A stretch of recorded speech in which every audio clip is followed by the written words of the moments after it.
Yeah. Hi, everyone. Welcome back. We are here for another one of our expert NDBI guest speakers. And today we have Natalia Santamaría joining us from Argentina, from Montevideo. And Natalia, correct me if I said that wrong, but I think I got it. Perfect. Welcome. Thank you for joining us today. Thank you so much for your invitation. I'm so glad we met. We have met through LinkedIn, but we have met. Yes. And for letting me know of the incredible summit you put together last month, and now this invitation. I'm honored. I'm really happy to Oh. meet you. We're delighted to have you, and I'm really excited to learn more about your journey into NDBIs. So I'd love for everyone who comes on to just introduce yourself. Tell us about who you are, where you are, what you've been doing, and then we kind of naturally morph right into how did you get into NDBI? Yeah. So I'm from Argentina, but in 2010 I moved to Canada, to Montreal for 5 years. So even if I was already a specialist in early intervention, I studied something that doesn't exist in US, exists in some country. The name would be kind of psychoeducator. So you are a specialist both in psychology aspects and learning, how people learn. And so that was my graduate career, but then I specialized in early intervention. I work primarily with learning disabilities, but then started to be more and more interested in early development. When I moved to Canada for those years, I have the blessing of working in non-profit organization that provided early intervention uh, to children. And there I met a very special guy, a BCBA, whose name is Sasha Salov. He's from California, and he was a former colleague of Yvonne Burisma. Yvonne, that is part of that Yeah. she also wrote the NDBI manual. So he was the one that run a PRT, a pivotal response treatment program, in that center in Montreal. So when I started, he approached me and said, would you like to be training PRT instead of the regular early intervention program? I'd like you to be training PRT and ABA and join my team. And I say, PRT what? Like be what? I haven't a clue. Back in 2010, I have heard of floor time. I have heard of ABA, no formal training. And when I started with him, I was amazed. I was amazed by, so I got to go to the houses and I'm applying techniques based on ABA, scientifically based, and I'm kind of on my knees in front of the bathtub with a mother that is bathing her toddler, and I was, I'm doing ABA, like this is working, and the child is saying his or her first words, and I'm taking data, and I'm like, it was like, whoa. And from that moment that I met him and found PRT, I've never looked back. So from there, I am very passionate. You will tell from how when I talk about this, I become very passionate. So I decided to reach. I decided to pursue the PRT certification, but I was a very humble and poor immigrant in Canada, so I couldn't afford it. So I reached out to Lynn Koegel, and I wrote to Lynn and say, this is who I am. I'm from Argentina. I'm living for some couple of years here in Montreal. I will go back to my country eventually. There's nothing remotely similar to PRT in my region, I would like to bring naturalistic intervention when I go back. Could you help me? And she was so kind, because she had been in Argentina for like a couple of times, and she loved Spanish, and said, yes, I will help you. So Lynn herself coached me into the first 2 levels of PRT certification. That's And incredible. then I continue along. Yeah, I was so honored, and the advice I would give from here is like, never be shy to reach to an author you are fond about his or her publications. If you want to have a paper, if you want to start interest discussion with a researcher, with someone that you admire, just reach to them, because most of them are regular people like us. They are passionate about what they do, and they love that people approach them with honest interest. So yeah. That's Yeah. so great. I didn't know that. I knew you were into PRT, but I didn't know Lynn had mentored you through those first. What an incredible She experience. really, she Yeah. really helped me and gave me, like, I still have, her feedback from my Oh, videos, like the Bible. Um, so then from there, I started, well, to read a lot PRT, to pursue that certification. And Sasha also, the BCBA, who was my boss, he mentioned, oh, the ESDM paper, just because the first papers go back to 2011, 2012. mhm. So he got me into starting to read the first paper Great. by the manual, Mm. the first one, that came out first.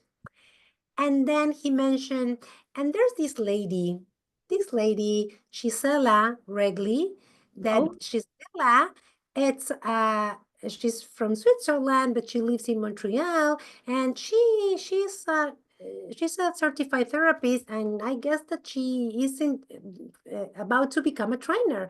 I guess she gives workshops here in Montreal. And then very, very, like, very close to me coming back to Argentina, I got the chance to meet her and go to one of her workshops. It was not yet the official workshops. It was just an kind of awareness workshop about naturalistic intervention from the perspective of ESDM. And we also clicked, because she used to live in Bolivia for some years. So she speaks Spanish, and then we became very close friends. oh, that's wonderful. So starting from that, through Gisela Mhm. and me coming back to Argentina, we started to collaborate with her to provide the first ever ESDM workshop in Spanish in Latin America. And she was so generous, because back then she was not, after the money. We only wanted to spread the word. And I was instrumental in translating, like we worked together in translating all the workshop materials, all the presentation, and I also help her, when you do the advanced workshop, that you need to review the goals, and I was kind of, organizing the advanced workshops, and also kind of giving a hand. And I myself, I've already did the advanced workshop in California I don't know, in 2016, I guess I did the advanced one. So yeah, so from there we kick off the dissemination of ESDM in Argentina. And even now, a very good friend and colleague of mine is the first ESDM Spanish-speaking therapist. Oh, I don't know if it's Spanish-speaking or Argentinian ESDM therapist. Aw. Um, I love so it. It's such really, a small world in the NDBI field. It's like you know someone who knows someone who knows yeah, someone. And yeah, it's true. It's true. Yeah, yeah, even if it has grown so much. Yeah. And so primarily in Argentina, you are supporting parents through parent coaching in the home via telehealth, preschool, kindergarten, kind of Yeah, natural. so I was just sharing with you my first years, but then and simultaneously to all that that dissemination work and a lot more than I can share with you later. As soon as I came back, I needed to find out how I would support, like what my work would be, because I was not in a center like I used to be in Canada. So I chose to support families through like two ways: in person, like home visits, where I coach caregivers. We develop an IFSP, like very family center with goals that are very important for them, their family, their values, their day-to-day, and of course the child development. And they like it's a parent-mediated intervention. Most of the intervention is them or the teacher in the kindergarten providing natural opportunities through the day of the child. And I can do that in person at homes or also by telehealth. I work with families in other countries. I Oh, work in Spanish, in English, in Portuguese, and in French because I lived in Montreal, so I was working in French and in English. wow, that's impressive. I have none. I have English and spaggled Albanian, but it is not like that. Yeah. That's incredible to have that ability to have so many different languages that your message and your support and your dissemination of NDBIs can be so varied. Wow, that's incredible. I didn't realize you had Portuguese and French. Yeah, Portuguese I'm not so good at, but French, I have lived there 5 years, so I still trying to keep practicing because sometimes I feel that I started to lose a little, so I really need to keep keep practicing my French. Yeah. So yeah, that's my like one a part of my work is supporting family and teachers, and then the other big part is supporting colleagues, mentoring and dissemination and workshops Yeah. and with other tools that I have been learning these years. Yeah, how is the landscape for NDBI in Argentina now? So since you've been on your mission to bring it there and start spreading the word, is it something that a lot of families are aware of? So for example, here in Iowa, NDBI, where I live, it's not anywhere. So they don't even know what it means. So I'm doing a lot of Mhm. work to just educate what that is. Do you have the same experience in Argentina, or is it really shifted with your Mm, Yeah, dissemination? I guess it has shifted because my first workshop about PRT was in at the end of 2014, Okay. 400 people. And they were looking at, what are you inside the home and doing things with parents, naturalistic, and it was all so new.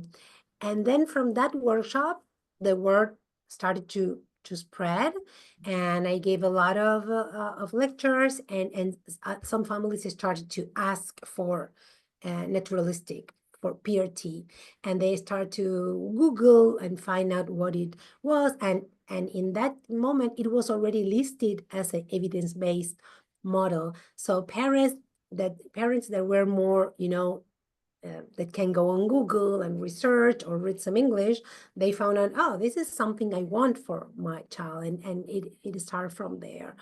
And then two important things happened. The first, apart from Gisela's workshops, is that Autismo Avila, which is a nonprofit organization in Spain, translated the ESDM manual into Spanish.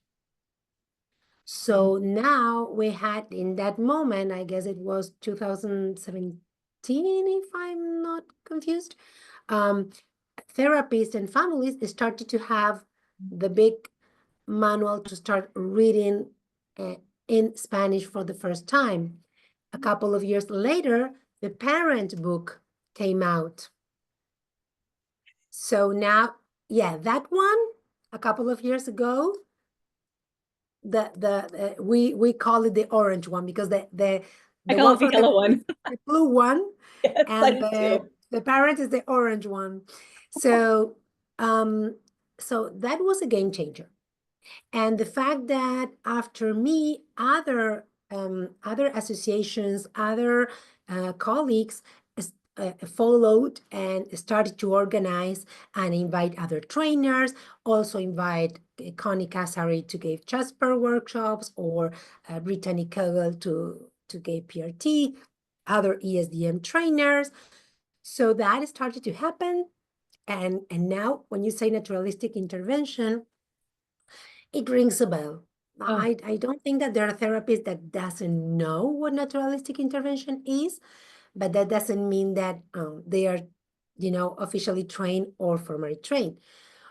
But when the 2019 manual, NDBI manual, no, when the yes. 2015 paper came out, that was also a game changer, because even if it was in English, I say, wow, this is huge, because instead of Yeah. getting lost in all the models, I can have, at that time I felt I can have like a common language to speak to my people in simple ways. Okay, let's go to the core. Don't run after every new workshop. Just try to learn the core principles, the basics. Do that well. And so I made a, uh, how you say that, informal translation in Spanish, just to share with colleagues. And I put up a presentation, and whenever I used to go, I spoke about NDBI, and so, because I don't know if, well, I guess in US is the same. There's like two separate words, the ABA word and the developmental word, and they don't touch each other, or they fight against each other. So for me, I have always been someone who likes to see common patterns, put things in common, find a shared ground. So I was in love with that. And even now, currently, that I'm specialized in parent-mediated interventions, I'm trying to do the same because there's a lot of models.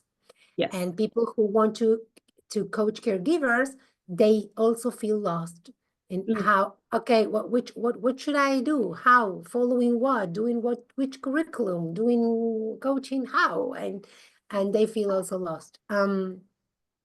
So yeah, so from that paper and then the manual, so talking about NDBI was easier, because I can have a more direct message that goes to the essentials, even if colleagues could not do those certifications that were still very expensive for us here in Argentina or in other Latin American countries. Yeah.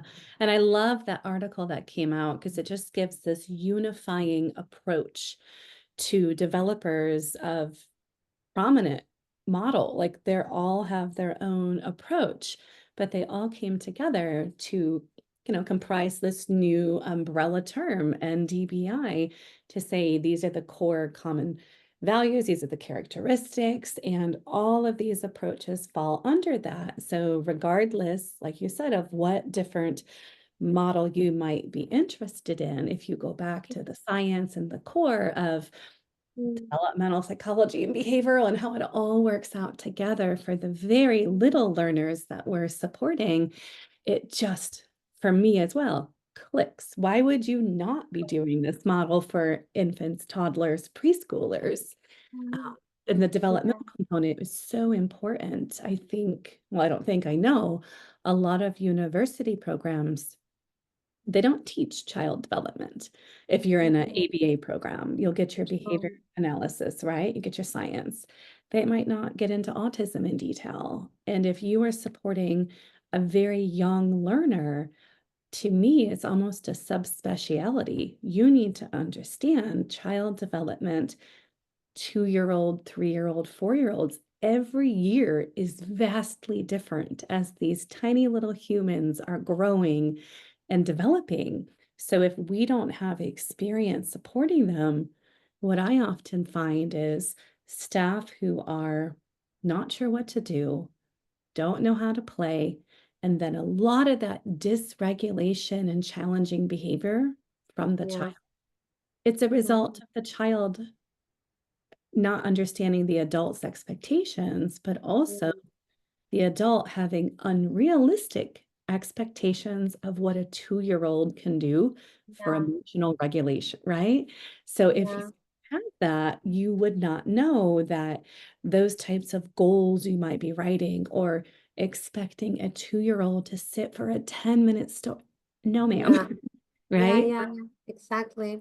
You know that here in Latin America, it's funny, but we have both extremes because the majority of professions, like the graduate programs, for example, speech, Mm. OT, all those psychology. So when they graduate, they know about child development, but they don't have the technology to teach. So, because here, ABA is not a big thing because we don't have a certification, we don't have RBT, there's no regulation in any Spanish speaking country. So in general, when you have a child with autism or any challenge, you would go to the speech, to the OT, to the psychology, and that professional is trained mostly in child development. Oh, So they might know that, but they don't take data, they don't write goals, they don't have a formal program, they don't have more effective ways to teach. And then you have clusters of ABA programs because yes, it's not that doesn't exists, but it's not, very popular. So that you have those clusters, very few work very well with contemporary, you would say, an ABA that's up to date. yep.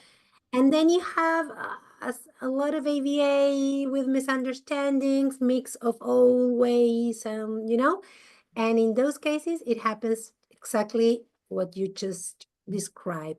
So for me, disseminating NDBI is crucial because it's okay, you have all in one. Let's understand development. Let's collaborate with caregivers. Let's use ABA well well approved techniques. Uh-huh. Um, and that for me that is why it's so important to keep pushing so people understand and learn and get well trained Yeah. in TBI. I know, and I love what you said, kind of like there's little kind of groups of people who might do it well. And whenever I talk with someone, if I'm doing a training or a consulting or just meeting somebody new, and if they were to say, we do ABA, okay, unpack that for me because there are so many different Mm, approaches people are taking for ABA. And what does that mean to you? And how do you implement that science is different from provider A to provider B. But when I learn about NDBI, and if they are truly saying they're doing NDBI, I know what that should look like, right? At uh, that beautiful book that Ivana wrote, quality checklist, quality indicators. Your data should look like this. Your teaching should have these values, right? The structure and the flow. So sometimes I will encounter professionals who will say we do naturalistic teaching.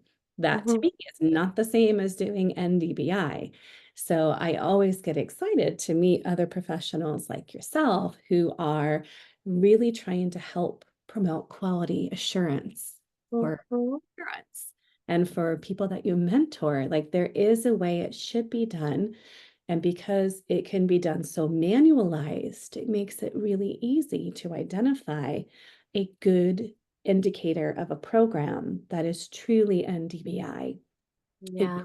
this versus what do you mean by naturalistic? And most often it's doing adult-directed DTT on the floor with the toy. That is not the same. You Yeah. know that. I know that. The listeners hopefully know that. It's not the same. They're missing the essence of what NDBIs bring in. So I really And appreciate that. the same that you're describing, the same happens with coaching. With they say, I work with parents. That's the phrase in Spanish. I work with parents, and it's okay. Let me unpack this for me. So, Yes. what is exactly what? Um, I had I was very lucky to be trained by Dayton Rush and Sheldon. You know I have the that behind me.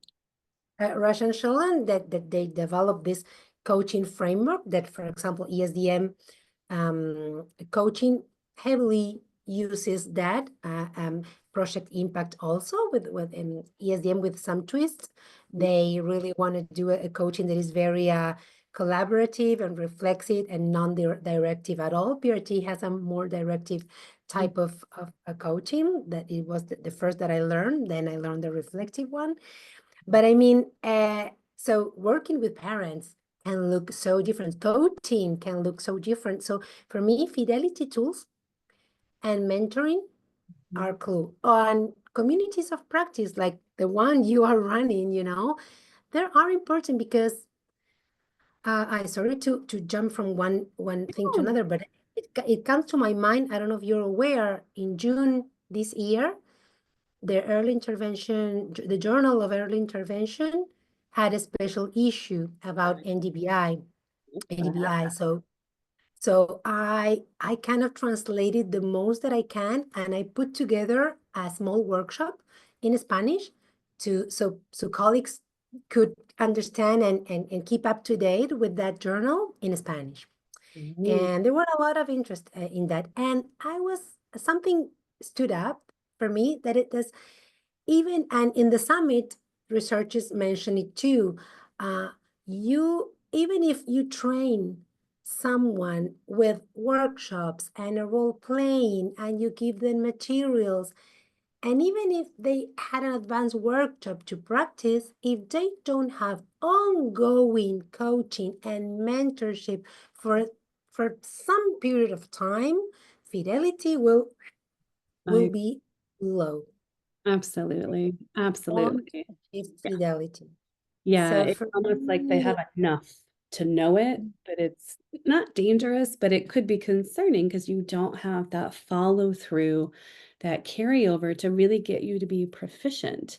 And for me, when I think about fluency or proficiency, it's knowledge and practice with different children, different contexts, generalizing, early learners, low support needs, high support needs, that I know how to accommodate anything to help support those different profiles of children.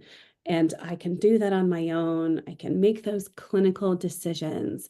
That's just expertise that comes with experience. You're not going to get there without experiencing those situations. And if you don't have a good mentor, some people might get by if they're very motivated to get a book or take a workshop, but I do think it's very different than having that input and that coaching from a mentor directly into your practice to really make it a reflective, experiential opportunity for them. thinking Sure. together, because family life or a kindergarten class, it's very hectic, it's chaotic, it's not, it's not manual based. So then you go to real life, and even if you have the best of intentions, real life situations are complex. So you have two people thinking together, the mentor or the coach and the coachee. And it's not that the coach or the mentor has all the answers, but it's just a safe space Right. to really think together, to pull out resources, to read again, to try something and then come back, to develop a improvement plan, a professional development plan, and just become better for us, for the families we serve. Yes. And I love that you talk about parent coaching, because when I typically get into touch with people who are doing traditional ABA, it's parent training. as a parent, that doesn't, you know, I don't want to be trained. I know how to be a parent. I might need Mm, coaching, which to me is more representative of this give and take, mm, co-constructing, meeting yeah, minds with how you can hear me and support me with my child, as opposed to here's the parent training goal we wrote for you. Here's your yeah, protocol. I'll train you how to do it, and then I'll check how you're doing. yeah. Okay, well, that's one way to do it, but when we have this, like we do in the Early Start Denver model, you know, when we're co-constructing our joint activity routines, it's very much the same, I think, working with parents. We're co-constructing and having this relationship-based interaction with them to make it meaningful, relevant, socially significant, right? How can we best help them thinking about adult learning styles and everything else that comes into their very busy, hectic life, like you said. I have one child at home and it gets hectic. I can't imagine having more, right? Siblings and everything else going on. So I love the coaching and I love that that is the model that you have because it just resonates with NDBIs and what's developmentally appropriate for supporting young children and their families. Yeah, Coaching. and I'm always worried that the NDBIs could be applied or with a very clinically minded, Mm, clinically, yeah, in with a clinical mindset, you mm, know, that even if, okay, I'm the therapist in the center doing great, I could take, I have perfect fidelity, you know, I create opportunities and teach this and teach that, but then you can't compete with all the waking hours of the child, with all of the child experience in his or her daily life, and if we don't learn how to bring NDBI home, and and and I don't think that puts at all on parents. mhm. I love what Sally Rogers mentioned in the summit because there were opinions kind of, well, but we don't know if parent-mediated intervention maybe stresses caregivers so much, and we're asking them. And Sally says, no, no, but we like parents will feed their child, will put them to sleep, will change diapers, will have a special moment when they go to bed or take a nap or go to walk the door. We need to, or go to the supermarket, we need to support them and bring NDBI into those moments. You are not asking the parent to become a therapist. So that would, for me, would not be a rational, would not be, yeah, a reason to avoid working with parents because, oh no, I'm stressing the parent too much. We need to support them without stressing them, and then using NDBI and using all the good ABA that we know for challenging behavior, for example, or dangerous behavior, or I don't know, to support their daily life. So that is something that I would love to see more. And even in US, I know that it's not well extended. Yeah. And Really, essentially, oh, sorry, yeah. go ahead. No, no, no, this, yeah. Yeah, and I feel like it's the difference, the mentality of we're not asking parents to carve out special time in their already busy schedules. We're trying to push in and set up learning opportunities that are going to help with motivation, engagement, supporting regulation, so we don't have behaviors, which are what makes some of those daily routines challenging for parents and exhausting because you dress your child multiple times, bathroom multiple times, feeding, right? I think parents would welcome the support to, again, push in and help me where I'm struggling, meet me where I'm at, because I do this multiple times, day in and day out, and that is stressful for parents for sure. But I think it's the approach of how you present it to them and how you support the parents of pushing Mm, in and having that opportunity. mm. I was sharing with you before, well, when we write to each other, Mhm. that we with a colleague, with this colleague that it was the first Argentinian ESDM certified therapist, we translated the Help is in Your Hands Oh, platform. beautiful. I didn't know you were part of So, it. That's great. Yeah, so we got permission from Sally Rogers, and then we with a nonprofit organization from Argentina, we did this work. So now the platform has there's two Spanish versions, one from Spain with the Spanish Yeah. sound, and then another that is subtitle. It's not, you don't hear, you read, but then all the rest of the platform that has a lot of written, you have quizzes and things that are written, that is all completely translated and culturally adapted for South America, for Argentina and South America. So that is a platform that, it's for parents, for nannies, for teachers, for Sure. new therapists, Yes.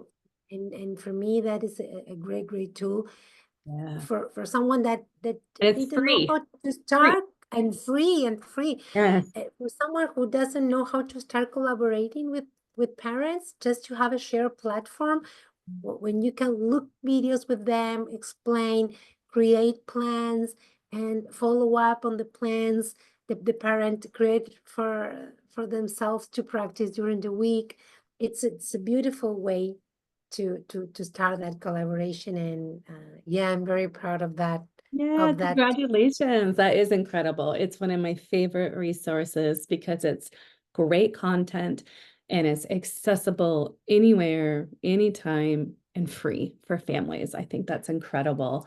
And I recommend it to, RBTs or even behavior analysts. If you are new to this style or type of support for families, it's a great place. I don't care if you've been doing it 15 years. If it's new to you, then you're on chapter 1, right? You might be practicing like years of life, like you're on chapter 15 as a behavior analyst. But if you're new to this type of support, you're on chapter 1. You need to learn, right? You can't just pick it up and just put it into practice. You have to really spend the time and learn it and have the coaching, the mentors. And because for some people, if they are coming from a more traditional type ABA program, it's a whole different type of therapy, intervention, or support to move into an NDBI world. If some ABA providers have been trying to do naturalistic, it's not as shocking or different, I think, for them. Mhm. And I think a big misconception is when we do NDBIs, we follow the child, there's no boundaries, Yeah. no, that's not child-led. That's child-run. That's not what we do. And so Mm. really educating professionals about we have boundaries. There are expectations. There are goals. There are, right? That is how we do it. Co-constructing, building everything together. Child-centered is how I like to talk about it. So that's a Mm. big misconception. I think, I don't know if Mhm. you have anything in Spanish for that, but myths and misconceptions about NDBI Yes. here in the States, I think would pick it up traction more. Like, I don't think a lot of providers understand truly what those core values are, 13 common character. They just don't know. And they just see it. Oh, you're just playing.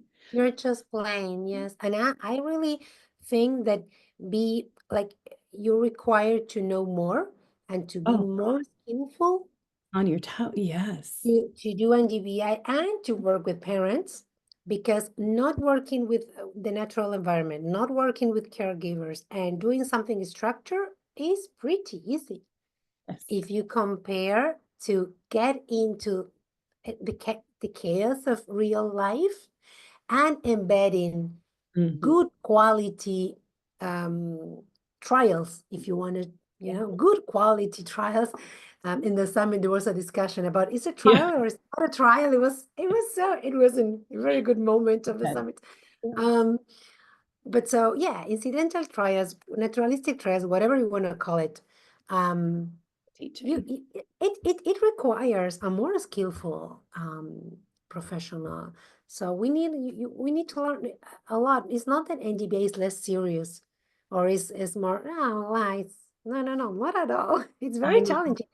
I You can agree. tell when you read the fidelity, if you watch yourself and you look for fidelity. Say, oh, no, I was not. No, I was. And you see how hard it is. I know. You know what's interesting that just made me think of fidelity, what you had said? When I would go in and coach like a traditional ABA program, I might see fidelity, but it would be for the steps of a behavior plan. I didn't see any other measure of teaching fidelity, interaction fidelity, which just always made me think, why are you not assessing teaching strategies, right? I've been in NDBI world so long. That's what we do. I just think, why are they not doing it? So when people are kind of not as supportive of NDBI being rigorous or having these quality controls, I think, oh my goodness, yes, we do. We are constantly measuring fidelity of our intervention, supporting parents. I don't see that in a lot of ABA programs. So it just makes my light bulb go off and think, wait a minute. We do have this. It is really important. Yeah, yeah. Another challenge that in my country it plays a role, well, in all Latin America, is the intensity. Because because it's true that you need a lot of good quality, high quality trials during the day. Doesn't matter who gives them, if it's the teacher, the parent, the grandmother, the nanny, a therapist, a center-based program, but they need to occur. The child needs to experience a lot of high quality trials through the day. So that is a big thing here. How we get there with less resources, less trained professionals, and busy parents who worked a lot of hours or are under-resourced. So that is a specific challenge we have in our region. That's why I'm so bold about caregiver coaching, because it's the only way you can increase intensity or expect that when the child is not with a teacher or with a therapist, they will still have some quality learning going on. Yes, I'm going to find something to add to your show notes, the links I send out. Oh, I can't think of where it comes from. It's a quote, and it's something about, instead of thinking about dosage or intensity as the number of hours, we should think about it as the number of quality interactions, ... And it's from one of the US sources, maybe Educating Children with Autism. I think that book, which is free PDF, huge thing online. So I'm going to link that, and I will find that specific quote, because it's exactly what you're talking about. If we think about layering in learning opportunities and constantly embedding them within meaningful, motivating learning activities across that child's day, then it's constant learning without needing to be explicit. And one of the other things that just resonates to me doing NDBI is as we talk about really integrating all of these skills and bundling them together, like within the ESDM. We are not teaching in discrete, isolated manners, because that is not how children develop. Based on our profession, based on our diploma. Yes, we're doing it in a way that is the most meaningful and impactful. And that's why I think we see this great progress for children that go through these types of programs. There's not enough time to teach every skill, isolation, discreetly. And then I go back to, again, that's not how children learn. So when we think about child development and learning patterns, why are we not trying to follow the same trajectory with support and accommodations? Why are we taking it completely over here to teaching in an isolated, discrete, non-social setting to support a child whose main characteristic of that diagnosis is social, right? It just doesn't make any sense to me to teach that way anymore. Maybe decades ago, maybe, but not now. And what we see, even if it's a great program and you do see great progress, is within that that environment, with that therapist, with that stimulus, with those stimuli, with in that setting, in general, they don't generalize. Like generalization, it's hard. Even if they program generalization, they work towards generalization, but it's hard. And or maybe it is there, but then with time, Yes. they lose that skill. Or so why not start from generalization? No, why don't start the other way around, especially with little children. I don't like them to be segregated in special places. Luckily, you in US, you have a law, you have the 0 to 3, you have you have a lot of guidelines to do early intervention, right? We in my region, we have a long way to still go. Yeah. But you're getting there. All the work you're doing is moving that needle closer to having it there, which is so, so incredible. Just to think about how much you guys have done in a very short amount of time to make that impact and make that change happen for families. You're like Translation is something big. Translation is a barrier. So whenever there's a researcher, a lecturer, an author that says, yes, okay, you can translate. Yes, I will give my permission to translate. Yes, I can share with you this, and you can work it in your language. That is, it is needed. It's very generous from them when you got it, because language is, even if you have, the Google Translator, it's not the same, because sometimes when I go to conferences, I sometimes I'm listening to the original, and then I'm listening to what the translator is saying, and it's changing the meaning. So the cultural adaptation, to know about the content of the field, is crucial. So we, in this part of the world, we really need to bridge the language gap. Yes, I appreciate that. I'm going to keep that in mind when I come across resources and articles, to then also reach out to see if they would be willing to have it translated. So then I can email you, hey, Natalia, I got another resource that we have permission That will be amazing. in your region as well as here in the States for, the number of Spanish-speaking families we have in certain regions. We were talking about that. You have a lot of Latino population, and of course it will be easier for them to get services in their language, or have a resource that they can read or hear in their language. For sure, that can make a difference for them. I love it. Do you have any advice for people listening to learning about NDBI, practicing NDBI, anything for people who are like, wow, what is this NDBI, and how can I make that shift like you have? Is it just a passion for learning, exposing yourself to it? Great mentor? Well, one thing that I do, apart from having that book as the go-to book, and rereading the books that are already published, because they are great. Like the Jasper manual, the ESDM manuals, the Project Impact manual, the NDBI manual, like they are well written, clear examples. There are real life examples. It's not, extremely technical.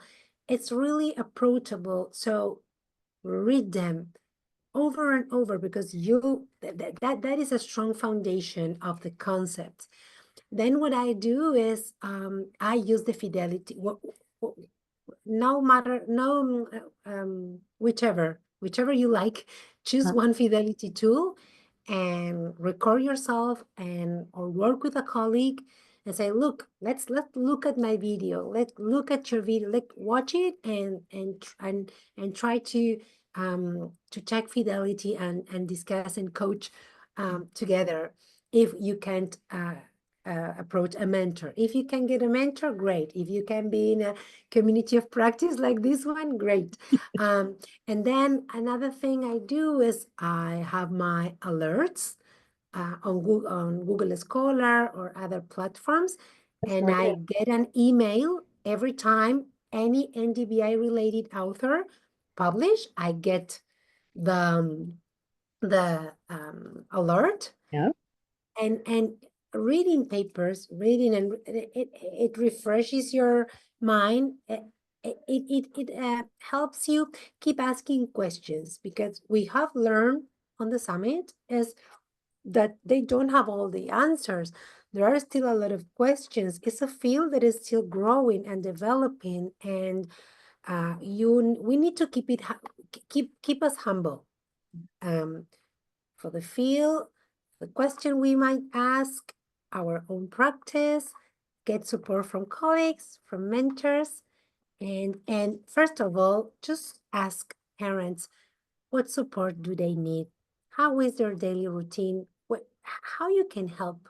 How you can help with stressful moments or with the desires they have for their child? Help them get there. If we can get one family approach one of their goals as a family for their child development, we are doing good.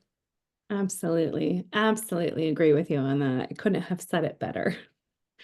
This has been so much fun chatting with you. And I, again, appreciate your time joining us. I can't wait to get this out there. And I'm also thinking about how we could try to get sub captions on this in Spanish so we could share the episode, just like we're talking about, with a language that helps people hear it, reach it, learn from it. So I'm going to circle back with you on that, because that would be great. I have some ideas we can Okay. share. Thank you again, Natalia. This has been wonderful.